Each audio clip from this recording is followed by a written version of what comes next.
Hier, sur la pancarte d'un cimetière était mentionné, hier nous étions comme vous, aujourd'hui nous sommes ici, demain vous serez comme nous, car la mort est la plus grande humiliation. La mort ne connaît pas de religion, ni d'âge, ni riche ou pauvre. Donc bien aimé, le vrai risque, ce n'est pas seulement de mourir sans avoir vécu ce qu'on voulait vivre, mais aussi dans quelles conditions tu mourras, avec Jésus ou sans Jésus. Ne meurs pas seul, mais meurs avec Jésus, car la vie avec Jésus est un espoir sans fin, mais la vie sans Christ est une fin sans espoir. Vivre heureux dans le bonheur n'est pas de vivre longtemps, mais plutôt d'accomplir sa mission sur la terre. Mais accomplir sa mission sur la terre ne dépend pas de notre état social, car ce n'est pas ton rang social qui compte pour Dieu, mais plutôt ton rang dans le royaume des cieux. Nous vivons le plus longtemps sous la terre que sur la terre. Donc ce n'est pas la quantité d'années à vivre qui compte pour Dieu, mais plutôt la qualité de vie que nous menons dans ces années.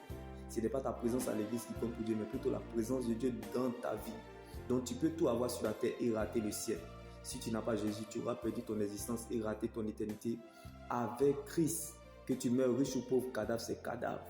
Donc bien aimé, rappelle-toi que lorsque tu mourras, on ne dira pas que ton corps repose en paix, mais plutôt que ton âme repose en paix. Lorsque tu mourras, tu n'emporteras pas de ce que tu as reçu, mais plutôt de ce que tu as donné.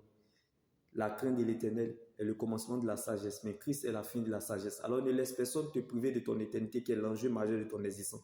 Reste focalisé sur le Seigneur Jésus-Christ, car la preuve, la valeur et la raison de ton existence, c'est ton salut en Jésus. Shalom.